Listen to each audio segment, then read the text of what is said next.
श्री सरस्वती मैया की जय, श्री कृष्णचंद्र भगवान की जय। देखिए, जीवन के लिए आवश्यक तत्व, जीवन की उन्नति के लिए आवश्यक सूत्र, अगर आप इन सूत्रों का पूरा ध्यान रखेंगे, इन सूत्रों के आधार पर अगर चलेंगे तो आपकी उन्नति निश्चित है। इन सूत्रों को आप जीवन में गांठ बांध कर रख ले। हमारा जो एक सीरीज चल रही थी आचार संहिता वाली, उसके अंत में हम पहुंच चुके हैं। अब हमारे पास 4 भाग और बचे हैं, पर वो ही एक ही के 4 भाग बनेंगे। हमारा जीवन में आने वाले महत्वपूर्ण मोड़ों पर, महत्वपूर्ण स्थानों पर जो सूत्र काम में आएंगे वे अब मैं बताने वाला हूँ। परंतु चूँकि वीडियो 2 घंटे के लगभग हो सकता है, इतना लंबा वीडियो कोई देखेगा नहीं। इससे मैं सोच रहा हूँ कि इसको 4 भागों में बनाऊं।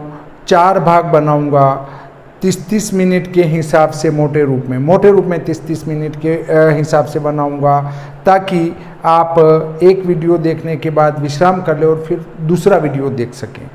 तो ये चारों वीडियो आप नंबर से अवश्य देखना, आपके जीवन में ये महत्वपूर्ण परिवर्तन अवश्य लाएंगे। देखिए, पहला सूत्र कहता है, ब्राह्मण, क्षत्रिय, वैश्य, शूद्र अथवा नीच जाति में उत्पन्न हुए पुरुष से भी यदि ज्ञान मिलता हो तो उसे श्रद्धापूर्वक ग्रहण करना चाहिए। ज्ञान किसी से भी मिले, उसे ग्रहण अवश्य करना चाहिए। ब्राह्मण अन्य शेष जो बचे हैं उनसे जब विद्या ग्रहण करता है तो उनको प्रणाम करता है, परंतु जब उसकी विद्या पूर्ण हो जाती है और वहाँ से वो चला जाता है तो फिर उस अन्य जाति वाला जो गुरु है उसको वो प्रणाम नहीं करेगा। चूँकि वो ब्रह्मचारी है इसलिए उसको प्रणाम करने की आवश्यकता नहीं है। हाँ, परंतु इसका अर्थ ये नहीं कि उनका अपमान करेगा, उनसे हाथ जोड़कर नमस्कार अवश्य करेगा। परंतु जो ब्राह्मण गुरु है उनके आजीवन ही चरण स्पर्श करना चाहिए।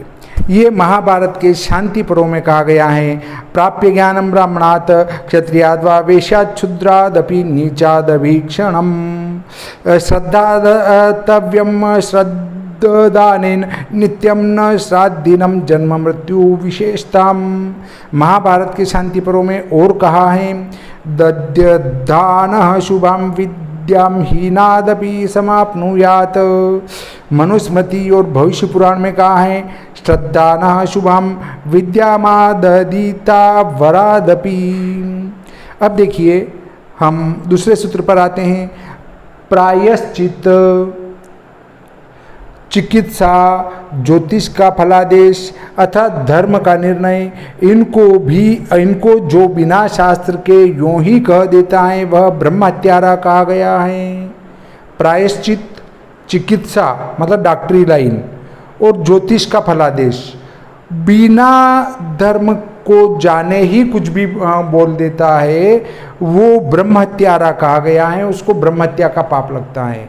वर्तमान समय में तो ज्योतिष में बहुत सारे 80-90% बेरुपये आ चुके हैं और वे इस ज्योतिष में जो लिखा है उसको मानने को ही तैयार नहीं है। उनका ये कहना है मैंने जो कह दिया वो सत्य है। परंतु जो 10-20% हैं ज्योतिषी ठोस हैं, वे वास्तव में विद्वान और ज्ञानी भी हैं। अब देखिए, ये दूसरा सूत्र नारद पुराण में कहा गया है, प्रायश्चित्तम चिकित्साम न ज्योतिषे धर्म निर्णयम विना शास्त्रेण यो ब्रूयात माहुर्ब्रह्मघातकम। अब बहुत सारे कहते हैं कि यार आप ज्योतिषियों के लिए ऐसा कह देते हो। देखिए, मैं कह देता हूँ, आपको बुरा लग रहा है तो आप ज्योतिष को अच्छी प्रकार से पढ़ें, ज्योतिष का अच्छी प्रकार से ज्ञान ग्रहण करें। मेरा कहने का अर्थ ये है कि आप त्रिस्कंद के ज्ञाता बने। अब देखिए, आप इधर मेहनत करते नहीं, विदेश वाले मेहनत करते हैं तो वे ज्ञानी हैं। ज्ञानी का अर्थ वे जो है ज्योतिष और ग्रहों का गणित अक्षरशः कर लेते हैं। और हमारे यहाँ महाविद्यालय और वेद विद्यालय बने हुए हैं, वे अपना कोई फर्ज नहीं समझते हैं। वे इसमें कोई भी नया जो है खोज करने के पक्ष में नहीं है, नया अनुसंधान वे नहीं चाहते हैं। जो दिया है बस उस पर ही थोड़ा घुमा फिरा के लिख दो और एक पुस्तक तैयार कर दो और आप डॉक्टर कहलाओगे, पर यहाँ कोई विशेष खोज नहीं की जाती है। देखिए तीसरा सूत्र आता है, कल किया जाने वाला काम आज और सायंकाल में किया जाने वाला काम प्रातः काल में ही पूरा कर लेना चाहिए, क्योंकि मौत यह नहीं देखती कि इसका काम अभी पूरा हुआ है या नहीं हुआ है। मौत कभी भी आ सकती है, इसलिए जो काम करना है उसको तत्काल पूरा कर लो। ये सूत्र तीसरा महाभारत के शांति पर्व में कहा है, स्वकार्य मध्य कुर्वीत पूर्वाह्ने चाप्राणिकम न ही प्रतीक्षते मृत्यु कृतमस्य न वा कृतम। विष्णु स्मृति में का और अधिक कहा है, कृतम वास्य न वा अकृतम। चौथा सूत्र कहता है, लेने देने तथा करने योग्य कार्य को शीघ्र कर देना चाहिए, उसमें देरी करने से काल उसके रस को पी जाता है। अर्थात जो लेन देन करना है, जो कार्य करना चाहते हैं आप शीघ्र कर लें, नहीं तो काल उसके रस को पी जाता है। जैसे आप किसी कार्य के लिए प्रयत्न कर रहे हैं और वो शीघ्र हो जाता है तो आप प्रसन्न होते हैं, पर जब कार्य करते करते करते वो दूर चला जाता है तो फिर उसके प्रति उदासीनता आ जाती है, हाँ ठीक है कोई बात नहीं, और फिर जब वो होता है तो हाँ ठीक है हो गया कोई मतलब नहीं है। तो जो कार्य करना है उसको कर लो, नहीं तो काल उसके रस को पी जाएगा। अर्थात जो देर से हो रहा है कार्य फिर उसके लिए आपको आनंद नहीं आएगा। तो चौथा सूत्र हितोपदेश में कहा गया है, आदेयस्य प्रदेयस्य कर्तव्यस्य च कर्मणः क्षिप्रमा क्रियमाणस्य कालः पीबति तद्रसम्। अब पांचवा सूत्र है, अनेक कार्य उपस्थित होने पर बुद्धिमान मनुष्य को आवश्यक कार्य पहले तथा शीघ्रता से करना चाहिए। जैसे आपके पास बहुत सारे काम हैं तो जो अत्यावश्यक कार्य उसको सबसे पहले करो और जो कम आवश्यक है उसको बाद में करो। इस प्रकार से पांचवा सूत्र शुक्र नीति में कहा है, अत्यावश्यम अनावश्यम क्रमात् कार्यम समाचरेत। छठा सूत्र आता है, कुटुंब में धन आदि का बंटवारा एक ही बार होता है, कन्या एक ही बार दी जाती हैं और किसी वस्तु को देने की प्रतिज्ञा एक ही बार की जाती है। सत्पुरुषों के ये तीनों कार्य एक ही बार हुआ करते हैं। मतलब घर में अगर कोई बंटवारा हो रहा है भाई भाई में तो एक बार होना चाहिए। कन्या का दान अर्थात विवाह एक बार करना चाहिए। अब आजकल जो नाता है, नातरा जिसको कहते हैं, उसको आजकल पुनर्विवाह कहा गया है ताकि वो नातरा नहीं कहलाता है। मान लो कोई लड़की किसी को छोड़ के चली आई, अपने पति को छोड़ के चली आई और दूसरी जगह वो जाना चाहती है तो उसको नातरा नहीं कहेंगे, आजकल पुनर्विवाह कहते हैं उसको, पर वो शुद्ध रूप से नातरा ही कहलाता है। तो पहले ब्राह्मण, क्षत्रिय, वैश्य, इन तीन में ये कार्य नहीं हुआ करता था। अग्रवाल, पौरवाल, माहेश्वरी, ब्राह्मण, राजपूत, इनमें ये नातरा नहीं होता था जिसको आजकल पुनर्विवाह कहते हैं, पर आजकल सभी में चालू हो चुका है ये नातरा। तो देखिए, और कोई भी वस्तु किसी को देने के लिए एक ही बार प्रतिज्ञा की जाती है। सत्पुरुष ये जो है, अच्छे जो व्यक्ति हैं, समझदार और बुद्धिमान हैं, वो ये कार्य एक ही बार करते हैं। ये छठा सूत्र जो कहा है मनुस्मृतियों में और महाभारत में कहा गया है, सकृदंशो निपतति सकृत कन्या प्रदीयते सकृदाह ददानीति त्रीण्येतानि सतम सकृतम। सातवां सूत्र है, सोकर नींद को जीतने का प्रयास न करे, कामोपभोग के द्वारा स्त्री को जीतने की इच्छा न करे, ईंधन डालकर आग को जीतने की आशा न रखे, अधिक पीकर मदिरा पीने की आदत को जीतने का प्रयास न करे। बहुत ज़्यादा आप शराब पी रहे हैं और कह रहे हैं कि अब तो मैं शराब छोड़ दूंगा। अरे कहाँ से छोड़ दोगे, आप तो बहुत ज़्यादा पीते जा रहे हो। सो गए हैं और आप सोचोगे मेरे को नींद नहीं आएगी, कैसे नहीं आएगी, सो गए हैं तो नींद आएगी आएगी। तो ये 7वां सूत्र महाभारत के उद्योग पर्व में कहा गया है। न स्वप्ने न जये निंद्राम न कामेन जयेत स्त्रियः नेन्दनेन जयेद अग्निम न पानेन शूराम जयेत। 8वां सूत्र कहता है खूब सोच विचार कर काम करना चाहिए, जल्दबाजी से किसी काम का आरंभ नहीं करना चाहिए। अविवेक पूर्वक हठात कार्य करने से महान विपत्ति आ पड़ती हैं और सोच विचार कर कार्य करने से संपत्ति स्वयं दौड़ कर चली आती हैं। इसलिए बिना विचारे कोई भी कार्य कभी भी नहीं करना चाहिए। 8वां सूत्र है महाभारत के उद्योग पर्व में कहा गया है संप्रदार्य च कुर्वीत न वेगेन समाचरेत।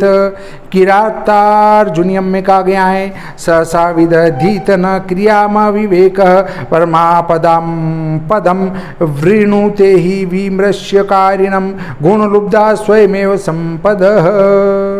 9वां सूत्र कहता है बुद्धिमान मनुष्य को राजा, ब्राह्मण, वैद्य, मूर्ख, मित्र, गुरु और प्रियजनों के साथ विवाद नहीं करना चाहिए। राजा के साथ विवाद करेंगे तो वो मार डालेगा, ब्राह्मण श्राप दे देगा, डॉक्टर गलत दवाई दे देगा, मूर्ख व्यर्थ में बकवास करेगा, मित्र हमारी गोपनीय बातों को खोल देगा और गुरु और प्रियजनों के साथ तो कभी विवाद करना ही नहीं चाहिए। 9वां सूत्र पद्म पुराण के सृष्टि खंड में कहा गया है विवादम न च कुर्वीत न नृप विप्रचिकित्सकेह। चाणक्य सूत्र में कहा है मति मत्सु मूर्ख मित्र गुरु वल्लभेशु विवाद दोनों कर्तव्य। 10वां सूत्र सांपों और हथियारों से खिलवाड़ नहीं करना चाहिए। एक तो हथियार से कभी नहीं खेलना चाहिए और एक सांप के साथ कभी नहीं खेलना चाहिए, वो कभी भी काट सकता है। 10वां सूत्र विष्णु स्मृति में कूर्म पुराण, पद्म पुराण, स्वर्ग खंड और धर्मोत्तर में कहा गया है न सर्पशास्त्रे क्रीडेत। 11वां सूत्र कहता है उदित होते हुए सूर्य की धूप, चिता का धुआं, वृद्धा स्त्री, पूरी तरह न जमा हुआ दही, झाड़ू की धूल और टूटा हुआ आसन, इनका सेवन दीर्घायु चाहने वाले पुरुष को नहीं करना चाहिए। सूर्य के समक्ष नित्य कर्म किया जाए तो कोई आपत्ति नहीं है। सूर्य जो उगता हुआ है उसके सामने हमें नहीं रहना चाहिए, उदित होते हुए सूर्य के, परंतु उनके सामने नित्य कर्म किया जाए तो उसमें कोई दोष नहीं है। 12वां सूत्र कहता है जो दीर्घ काल तक जीवित रहना चाहता हूँ वह गाय बैलों की पीठ पर न चढ़े, चिता का धुआं अपने अंग में न लगने दे, गंगा के सिवाय अन्य नदी के तट पर न बैठे, उदयकालीन सूर्य की किरणों का स्पर्श न करे और दिन में सोना छोड़ दे। अगर आप लंबा जीना चाहते हैं तो दिन में कभी नहीं सोना चाहिए और गाय बैल की पीठ पर कभी नहीं बैठना चाहिए, चिता का धुआं अपने अंग में कभी नहीं लगने देना चाहिए, नदी के किनारे पर कभी नहीं बैठना चाहिए, परंतु गंगा माता के किनारे पर बैठने का कोई दोष नहीं है। ये 12वां सूत्र कहा गया है स्कंद पुराण में आरोहणम गवाम पृष्ठे प्रेत धूमम सरितट्टम बाला तपम दीवा स्वापम त्यजे दीर्घम जिजी विषुह। 13वां सूत्र कहता है फटा, टूटा या अग्नि से जला आसन, टूटी खाट और फूटे बर्तन का त्याग कर देना चाहिए। फूटे बर्तन का भी उपयोग नहीं करना चाहिए। महाभारत के अनुशासन पर्व में कहा है न चासीतासने भिन्ने भिन्न कांस्यम च वर्जयेत। वामन पुराण में कहा है भिन्नासन भाजनादीन दूरत परिवर्जयेत। मार्कंडेय पुराण में कहा है भिन्नासनम तथा शय्याम भाजनम च विवर्जयेत। ब्रह्म पुराण में कहा है भिन्नासनम च शय्याम च भाजनम च विवर्जयेत। स्कंद पुराण में कहा है भिन्नासनम भिन्न शय्याम प्रवेशम वर्जेत भिन्न भाजनम। 14वां सूत्र कहता है घर में प्रवेश का मार्ग द्वार ही है, इसलिए अपने या दूसरे के किसी के भी घर में द्वार के सिवाय अन्य किसी मार्ग से प्रवेश नहीं करना चाहिए। द्वार के सिवाय और किसी मार्ग से घर में प्रवेश करने पर गोत्र का नाश हो जाता है। ये मनुस्मृति में कहा गया है। अद्वारेण च नाति याद ग्रामम वा वेश्म वा वृतम। याज्ञवल्क्य की स्मृति में कहा है नाद्वारेण विषेत क्वचित। अग्नि पुराण में कहा है नाद्वारेण विषेद वेश्म। अग्नि पुराण में कहा है गृहे प्रवेशनम द्वारे लोकेरपि समीरितम अपद्वार प्रवेशेन विदुर गोत्र क्षमम गृहम। स्कंद पुराण में कहा है अद्वारेण न गंतव्यम स्ववेशमापि कदाचन। गरुड़ पुराण आचार संहिता में कहा है नाद्वारे न विषेत क्वचित। अब हमारा 15वां सूत्र आता है छोटी छोटी बात के लिए शपथ नहीं लेना चाहिए। व्यर्थ शपथ लेने वाला मनुष्य इस लोक और परलोक में नष्ट हो जाता है। आपको जो है छोटी छोटी बातें लेकर शपथ नहीं लेना चाहिए, क्योंकि छोटी छोटी बातों को लेकर अगर शपथ लेंगे तो नष्ट हो जाएंगे। स्कंद पुराण के काशी खंड में कहा गया है न वृथा शब्दम कुर्यात स्वल्पे अप्यर्थे नरोत्तमः वृथा ही शब्दम कुर्वन् प्रेत्यचेह विनश्यति। 16वां सूत्र कहता है गंध पुष्प कुश गो दूध दही साग शहद जल फल मूल ईंधन और प्रेम पूर्वक दी गई दक्षिणा, ये वस्तुएं निकृष्ट मनुष्य से भी प्राप्त हों तो ग्रहण कर लेनी चाहिए। अगर किसी से कोई अच्छी वस्तु प्राप्त हो रही है तो उसको ग्रहण करने में कोई दोष नहीं है। स्कंद पुराण में यह कहा गया है गंधम पुष्पम कुशा गाव शाकम मांसम पयोदधि मधुदकम फलम मूल मेधांस्य भय दक्षिणा अभ्यद्यतानि ग्राह्याणि त्वेतान्यपि निकृष्टतः। गंध पुष्प कुश गो दही साग मधु जल फल मूल ईंधन, ये प्रेम पूर्वक दी गई। और दक्षिणा, प्रेम से कोई दक्षिणा देता उसको भी ग्रहण करो। देखिए यहाँ पर शाकम मांसम जो शब्द आया है तो जो मूल होता है भूमिगत कंद उनको मांस की संज्ञा दी गई है। मांस का अर्थ ये नहीं कि आप वो मांस ग्रहण कर लें किसी पशु पक्षी को मारकर, वो मांस नहीं। हमारे वेदों में जो मांस लिखा गया है उसका अपभ्रंश करके पशु पक्षियों को मारने का लिख दिया गया है, उसका अर्थ वो ले लिया गया है जो कि सर्वथा गलत है। मांस संज्ञक कई वस्तुएं वेद ने बताई है और उनका खाने के लिए लिखा है कि उनको कभी कभी खा सकते हैं। मांस संज्ञक वस्तुएं होने के बाद भी अर्थात मांस खा सकते हैं, वो उनके लिए लिखा गया है, न कि किसी पशु पक्षी को मारकर खाने के लिए लिखा गया है। 17वां सूत्र कहता है अग्निशाला गौशाला देवता और ब्राह्मण के समीप तथा जप स्वाध्याय और भोजन व जल ग्रहण करते समय जूते उतार देने चाहिए। ये 17वां सूत्र आंगिरस स्मृति में कहा गया है आज्ञागारे गवाम गोष्ठे देव ब्राह्मण सन्निधो आहारे जप काले च पादुका नाम विसर्जनम। आपस्तंभ स्मृति में कहा है आज्ञागारे गवाम गोष्ठे ब्राह्मणा नाम च सन्निधो स्वाध्याये भोजने च उपादुका नाम विसर्जनम। स्कंद पुराण में कहा गया है अग्निगारे गवाम गोष्ठे देव ब्राह्मण सन्निधो स्वाध्याये भोजने पाने पादुके वे विसर्जयेत।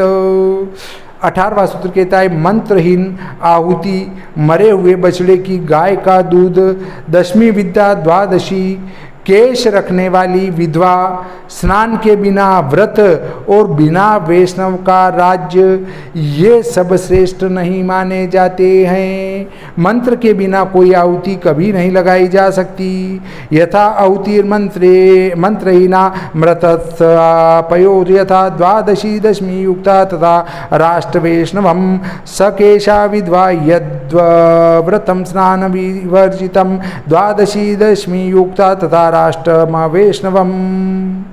देखिए ये जो है जिसका बछड़ा मर गया हो, ऐसी गाय के दूध का पीना भी पाप कहा गया है।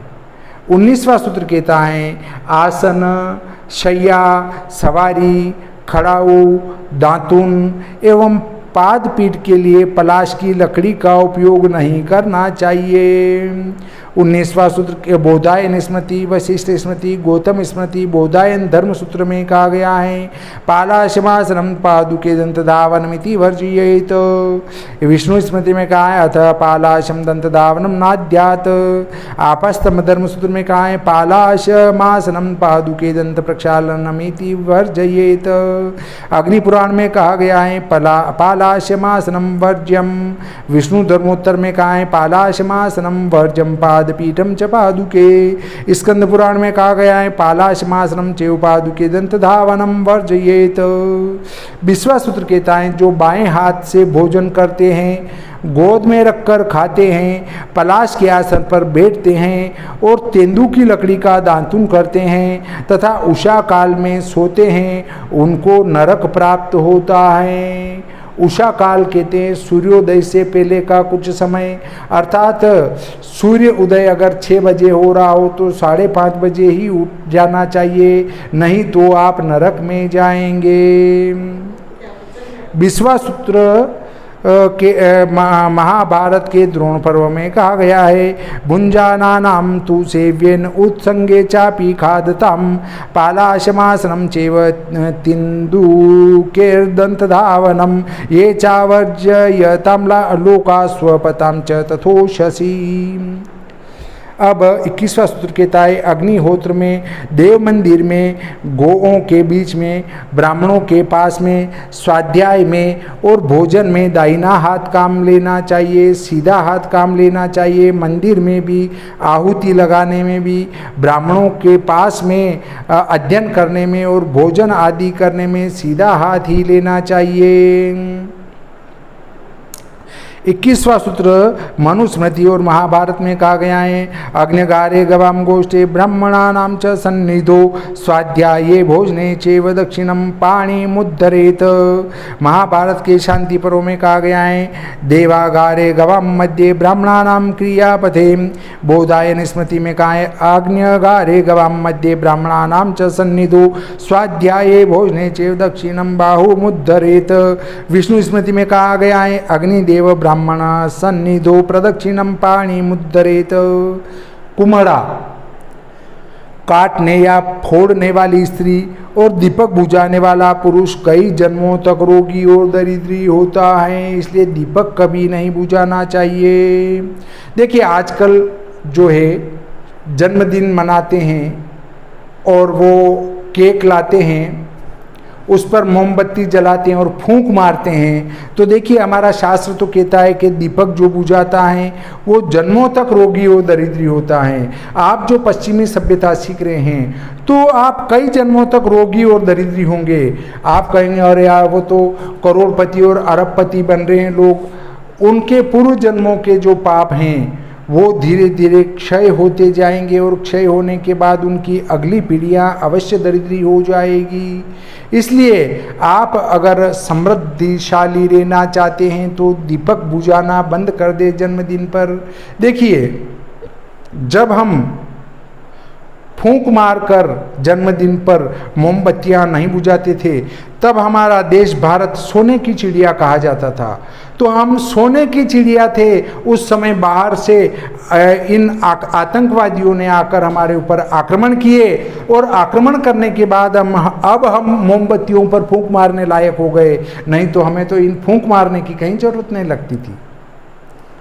आज भी हमारे घर में हम मोमबत्ती को फूंक मारकर कभी भी और केक काटकर जन्मदिन नहीं मनाते हैं, क्योंकि हमारे शास्त्रोक्त बात नहीं है ये। और देखिए ये 22वां सूत्र ब्रह्मवैवर्त पुराण का है, वो कहा गया है कुष्मांड घातिका या स्त्री दीप निर्वाण कह पुमान सप्त जन्म भवे द्रोगी दरिद्रो जन्म जन्मनी। तो जब हम ऐसा कार्य नहीं करते थे, फूंक मारकर दीपक की लो को नहीं बुझाया करते थे, तब हम सोने की चिड़िया वाले थे और हमारे यहाँ पानी और किसी प्रकार की कोई कमी नहीं थी और सभी सुखी और समृद्ध थे। न ब्राह्मण क्षत्रिय वैश्य शूद्र कोई कुछ नहीं था और सभी समृद्ध थे। 23वां सूत्र कहता है दीपक की, खाट की और शरीर की छाया, केश का, वस्त्र का और चटाई का, जल, बकरी के, झाड़ू के और बिल्ली के नीचे की धूल, ये सब शुभ प्रारब्ध को हर लेते हैं। ये 23वां सूत्र नारद पुराण में कहा है। दीप खटवा तनु छाया, केश वस्त्र कटोदकम, अजा मार्जनी मार्जार, रेणुदेवम शुभम हरेत। 24वां सूत्र है सूप फटकने से निकली हुई वायु, नाखून का जल, स्नान किए हुए वस्त्र से निचोड़ा हुआ जल, केशों से गिरता हुआ जल तथा झाड़ू की धूल मनुष्य के पूर्व जन्म के अर्जित पुण्य को भी नष्ट कर देती हैं। 24वां सूत्र शूर्पवात नखाग्रांत केशबंद पटोदकम, मार्जनी रेणु संस्पर्शो हंति पुण्यम दिवाकृतम, शूर्पवात नखाग्रांबु स्नानम वस्त्रपदोदकम, मार्जनी रेणु केशांबु हंति पुण्यम दिवाकृतम। दाल स्मृति में कहा है शूर्पवा तो नखाद बिंदु केश वस्त्र घटोदकम, मार्जनी रेणु सहितम अंतिम पुण्यम पुराकृत। गरुड़ पुराण आचार संहिता में कहा है शूर्पवातो नखाग्रांबु स्नान वस्त्र मृजोदकम, मार्जनी रेणु केशांबु हंति पुण्यम पुराकृतम। 25वां सूत्र कहता है सूप की हवा, चित्ता का धुआं, शूद्र का अन्न तथा वृषली का पति, इनको दूर से ही त्याग देना चाहिए। वृषली का पति अर्थात जो कई पुरुषों से संबंध रखती हो उसका पति, इसको वृषलीपति कहते हैं। 25वां सूत्र नारद पुराण में कहा गया है शूर्पवातम प्रेत धूमम तथा शूद्रान्न भोजनम, वृषलीपति संगम च दूरतः परिवर्जयेत।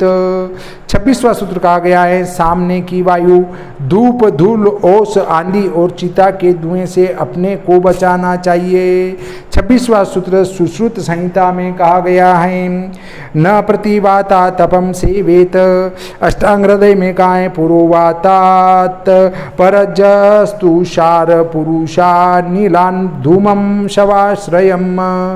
चरक संहिता में कहा गया है पुरोवाता तपा वश्या या याति प्रवाता अंजयात।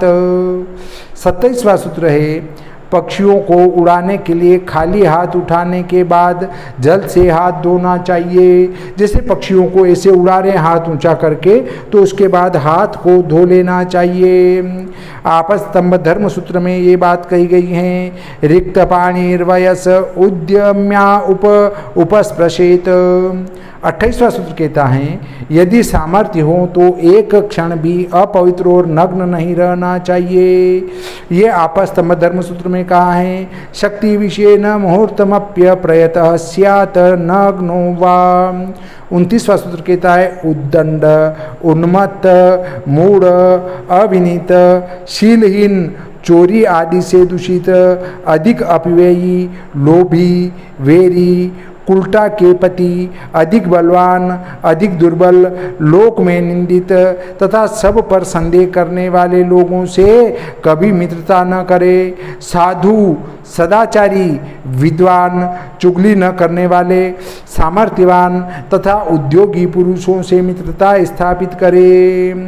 29वां सूत्र मार्कंडेय पुराण में कहा गया है नोद्धतोन्मात मूढ़ेश्च नाविनेतेश्च पंडित गच्छेन्मैत्रीं न चाशीलेर्न च चौर्यादि दूषिते न चाति व्ययशीलेश्च न लुब्धेर्नापि वेरिभिः न बन्धकी भीर्न द्यूतेर्बन्धकी पतिभिस्तथा नातृप्तिकेर्न च क्रूरेर्न च न्यूनेर्न निन्दितैः न सर्वशक्तिशङ्किभिर्नित्यं न च देवपरेर्नरेः कुर्वीत साधुभिर्मैत्रीं सदाचारावलम्बिभिः प्राज्ञैरपैशून्यः शस्तेः कर्मण्योद्योगभागिभिः।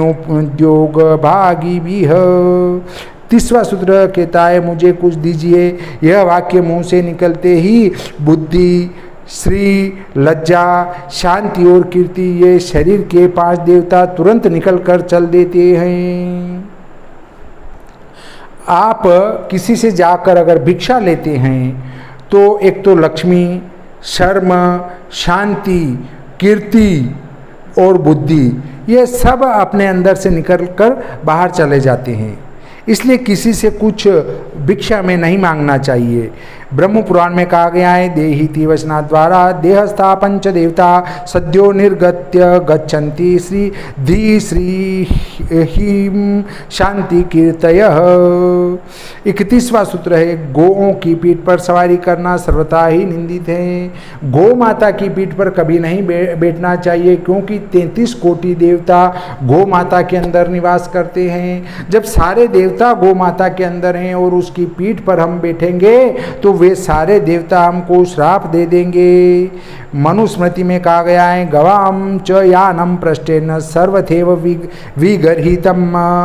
32वां सूत्र कहता है, स्वयं अपने जूतों को नहीं ढोना चाहिए। स्वयं नोपा न हो हरेत, ये मनुस्मृति। कुर्म पुराण, पद्म पुराण में कहा गया है। गोबिल गृह सूत्र में कहा है, गोपा नोपा न हो स्वयं हरेत। इस प्रकार आज का ये प्रकरण यहीं पर रोकते हैं। अगले वीडियो में इसके बचे हुए सूत्रों को मैं आपको बताऊंगा, दूसरे भाग में, फिर तीसरे भाग में और फिर चौथे भाग में। वहाँ तक आप अगले वीडियो का इंतज़ार कीजिए। श्री सरस्वती मैया की जय, श्री कृष्णचंद्र भगवान की जय।